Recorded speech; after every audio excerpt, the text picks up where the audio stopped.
کھانے کے بعد ہاتھوں کو دھوتے نبی پاک صلی اللہ علیہ وسلم، ہر نماز کے لیے تازہ وضو کرتے، ہر وضو میں حضور مسواک کو استعمال کرتے،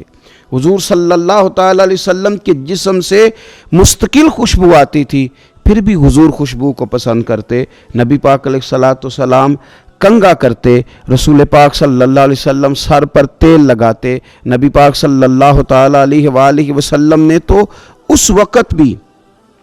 اس وقت حضور کے وصال ظاہری کا وقت تھا، اس وقت بھی حضور نے مسواک کو پسند فرمایا۔ نبی پاک صلی اللہ تعالیٰ علیہ وآلہ وسلم کی طبیعت پر محسوس ہوتا تھا کہ کسی شخص کی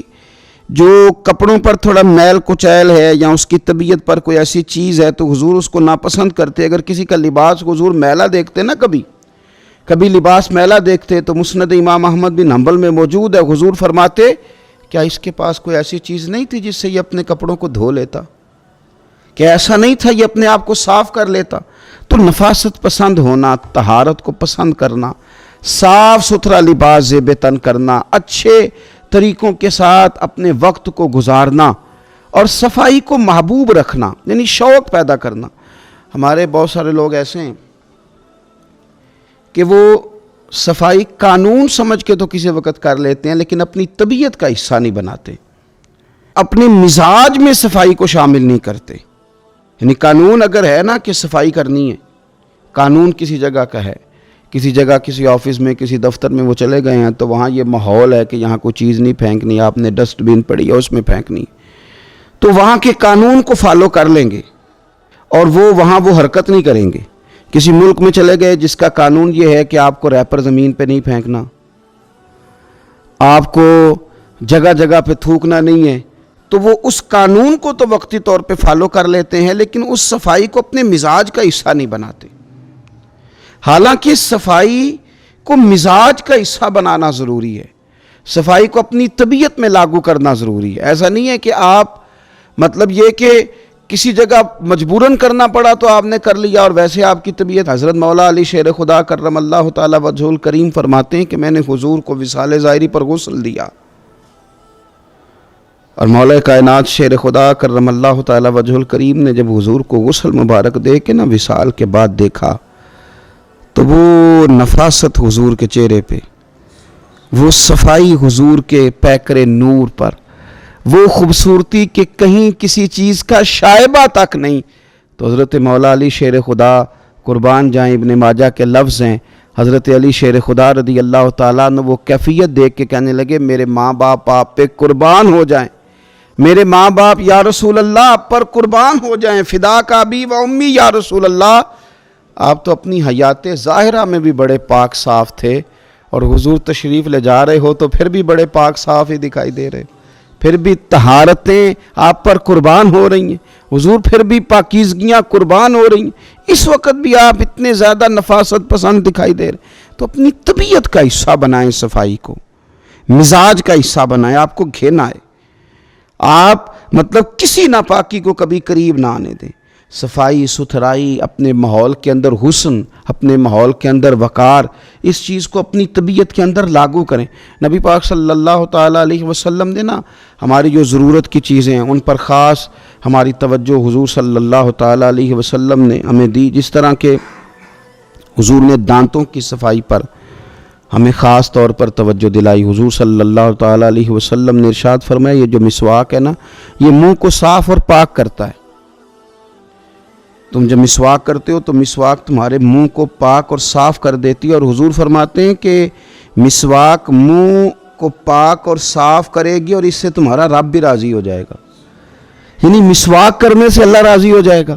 آپ کے منہ کی وہ جو طہارت ہے جس سے آپ نے قرآن مجید پڑھنا ہے، جس سے آپ نے رب کا ذکر کرنا ہے، جس سے آپ نے حضور کی بارگاہ میں درود و سلام عرض کرنا ہے، جب وہ منہ پاک ہو، آپ نے مسواک کی ہو تو اس مسواک کرنے پہ اللہ راضی ہو جاتا ہے۔ آپ اپنے منہ کی صفائی کا خیال کریں۔ دیکھیں نبی پاک صلی اللہ تعالیٰ علیہ وآلہ وسلم نے نا ایک موقع پہ ارشاد فرمایا کہ جو آدمی بال رکھے نا، زلفیں رکھے، وہ اپنے بالوں کی تعظیم بھی کرے۔ جو بندہ زلفیں رکھے، آپ کو پتہ ہے سنت ہے نا زلفوں کا رکھ لینا، آدھے کان تک یا پورے کان تک یا کندھوں تک، اور زلفیں سمجھ کے، کسی جدید دور کا فیشن سمجھ کے نہیں۔ حضور نے فرمایا جو آدمی زلفیں رکھے، بال رکھے تو اپنے بالوں کی تعظیم بھی کرے۔ یا رسول اللہ بالوں کی تعظیم کرے، بالوں کی عزت کرے، بالوں کی تعظیم کرے، وہ کیا ہے؟ حضور صلی اللہ تعالی علیہ وسلم فرمانے لگے پھر اس طرح کرے کہ ہر روز ان میں تیل بھی لگائے اور ہر روز انہیں کنگھی بھی کرے، پھر ان کی تعظیم کرے، پھر ان کی عزت کرے، پھر ان کو سجا کے رکھے، پھر ان کو سنوار کے رکھے۔ میں نے اپنے بزرگوں سے ایک بات سنی، ایک شخص نے بس الجھے ہوئے اس کے بال تھے، الجھا ہوا اس کا امامہ تھا اور کپڑے مطلب اس نے پہنے تو ہوئے تھے لیکن انداز نفاست پسند نہیں تھا۔ انہوں نے ایک جملہ بڑا خوبصورت کہا، کہنے لگے یہ امامہ، یہ زلفیں، یہ حضور کی سنت ہے، اس طرح ادا کرو کہ یہ اچھی لگے، ان میں نفاست لاؤ۔ جو حضور صلی اللہ تعالیٰ علیہ وآلہ وسلم نے ہمیں طریقے بتائے ہیں اس کی طرف توجہ کرو، یعنی ان کو سجاؤ، ان کو سنوارو۔ نبی پاک صلی اللہ تعالیٰ علیہ وآلہ وسلم اگر کسی کے بکھرے ہوئے بال دیکھتے نا یا بڑے ہوئے ناخن دیکھتے تو حضور ناراض ہوتے اور ارشاد فرماتے کہ اس کے پاس کوئی چیز نہیں تھی جس سے اپنے بالوں کو سنوار لیتا، اسے کنگھی تک میسر نہیں تھی۔ اپنے منہ کی صفائی رکھنا، کپڑوں کو صاف رکھنا، اپنے بالوں کو کنگھی کر کے رکھنا، تیل کے ساتھ رکھنا، اور پھر ماحول کی صفائی رکھنا، اپنے ارد گرد کے ماحول کی صفائی رکھنا۔ جہاں آپ سوئے تھے اس بستر کو اگر صبح سمیٹ دیا جائے، آپ جس صحن میں آرام کرتے ہیں اس کی اگر صفائی کا اہتمام کیا جائے، باورچی خانے کا اہتمام کیا جائے، اگر روزمرہ کی جگہ جہاں آپ کا قیام ہے اس کے صفائی کا اہتمام کیا جائے تو نبی پاک صلی اللہ علیہ وسلم نے حکم دیا تھا، فرمایا اپنے گھر کو، اپنے صحن کو، اپنی گلیوں کو صاف رکھا کرو، اس ماحول کو آپ صاف رکھیں گے۔ دیکھیں حضور فرماتے ہیں اللہ نے میرے قدم کی برکت سے ساری زمین کو مسجد بنا دیا ہے، یعنی جو فی نفس ہی پاکیزگی ہے نا وہ تو زمین کو حاصل ہے، آپ جہاں بھی نماز پڑھیں گے نماز ادا ہو جائے گی، لیکن اب اس کے اوپر جو ریپر پھینکیں وہ ہم نے پھینکیں، اس زمین جس کو اللہ نے پاک کیا تھا اس کے اوپر جو غلاظت پھینکی ہے، جو کچرا پھینکا ہے وہ لوگوں نے پھینکا۔ اور میں دیکھتا ہوں لوگوں کو گھن نہیں آتی، گاڑی کے باہر ریپر پھینکتے ہیں، بہت سارے لوگ ہیں گلیوں کے ایک کونے میں وہ کوڑا دان بنا دیتے ہیں، تھوڑا سا سفر کر کے وہ آگے نہیں بڑھنا چاہتے۔ بہت ساری چیزیں ایسی ہیں جو ہماری وجہ سے گڑبڑ ہو گئی ہیں۔ نفاست پسندی کا ماحول اگر بنا لیا جائے اور اپنے ماحول کے اندر صفائی کو لاگو کیا جائے تو آپ محسوس کریں گے کہ آہستہ آہستہ معاشرے کے اندر یہ چیزیں بڑھتی چلی جا رہی۔ تو اپنا گھر، اپنا جسم، اپنے کپڑے، ان چیزوں کو صاف کرنے کے ساتھ ساتھ وہ جگہیں جہاں ہم نے عبادت کرنی ہے، وہ جگہ جہاں ہم نے نماز پڑھنی ہے، وہ جگہ جہاں ہم نے اللہ تعالیٰ کی بارگاہ میں حاضری دینی ہے۔ حضرت عائشہ صدیقہ رضی اللہ تعالیٰ عنہ ارشاد فرماتی ہیں کہ رسول اللہ صلی اللہ تعالیٰ علیہ وسلم نے نا ہمیں مسجدیں بنانے کا حکم بھی دیا اور مسجدوں کو پاک رکھنے کا حکم بھی دیا۔ حضور نے مسجد بنانے کا حکم بھی دیا اور مسجد کو پاک رکھنے کا حکم بھی دیا، یعنی آپ کی عبادت گاہ صاف ستھری ہو، صاف ستھری ہو۔ میں کئی دفعہ لوگوں سے گزارش کرتا ہوں کہ ہم کافروں کا کبھی ماحول دیکھتے ہیں ان لوگوں کا تو وہ جو دین سے دور ہیں، دشمن ہیں، ان کی یہ کیفیات ہیں کہ وہ لوگ صفائی کا اہتمام کر رہے ہیں، ستھرائی کا اہتمام کر رہے ہیں۔ تو آپ کے تو ہمارے تو مزاج میں اور ہماری تو طبیعت کے اندر صفائی شامل تھی، ہمیں تو خاص کر کے اس کا اہتمام کرنا چاہیے۔ ہماری مساجد کے باتھ روم بھی اگر صاف نہ ہوں اور ہمارے وہ جگہ جہاں سے ہم نے طہارت کا بندوبست کرنا ہے، ہماری وہ جگہ جہاں ہم نے وضو کرنا ہے وہی اگر صاف نہ ہو تو پھر ہم نے غیروں کو کیا پیغام دیا کہ وہ جگہ جہاں ہم عبادت کے لیے آئے ہیں اس کو بھی ہم صاف نہیں کر سکے۔ ہمارے یہاں کچھ لوگ آتے ہیں مسجد کی صفائی کے لیے لیکن وہ آ کے مولوی صاحب کو، قاری صاحب کو، امام صاحب کو کہتے ہیں کہ صفائی نہیں ہوئی مسجد کی، اور ساتھ پھر ایک وہ حکمت بھی بیان کرتے ہیں، کہتے ہیں آپ نے کون سا خود کرنی ہے، بچوں سے کرانی تھی، کرا دینی چاہیے تھی۔ خدا کے بندو، مسجد کی صفائی، مسجد تو اللہ کا گھر ہے،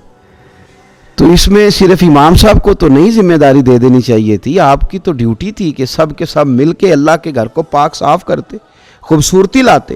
آپ کو ایک بڑی ہی خوبصورت حدیث ملے گی بخاری مسلم میں، ایک بوڑھی عورت مسجد کی صفائی کرتی تھی،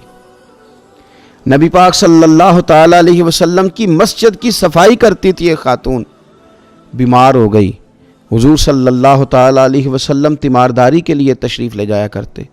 فرمایا اگر اس کا وصال ہو گیا تو مجھے خبر ضرور کرنا، قربان جائیں وہ خاتون رات کو وصال کر گئی. صحابہ نے حضور کے آرام کے خیال کے سبب خبر نہ کی، جنازہ پڑھ کے تدفین کر دی. صبح نبی پاک صلی اللہ تعالیٰ علیہ وسلم نے فرمایا مجھے خبر کیوں نہیں کی؟ اور پھر میرے کریم محبوب صلی اللہ تعالیٰ علیہ وسلم فرمانے لگے مجھے بتاؤ اس کی قبر کہاں ہے، اس کی قبر کہاں ہے؟ تو جب صحابہ کرام علیہم رضوان نے بتایا کہ یا رسول اللہ صلی اللہ تعالیٰ علیہ وسلم یہاں قبر ہے، تو نبی پاک صلی اللہ تعالیٰ علیہ وسلم نے نا حضور ان کی قبر پہ تشریف لے گئے. ویسے تو کسی کا دوسرا جنازہ جائز نہیں، لیکن نبی پاک صلی اللہ تعالیٰ علیہ وسلم کو اللہ نے خصوصی اختیار دیا ہے نا. اور پھر وارث نے نہ پڑھا ہو تو دوسرا جنازہ جائز ہے، اور حضور تو وارث ہے نا، ولی ہے ساری امت کے. تو نبی پاک صلی اللہ علیہ وسلم نے قبر پہ کھڑے ہو کے فرمایا صفیں بناؤ میں دوبارہ جنازہ پڑھاؤں گا. ایک تو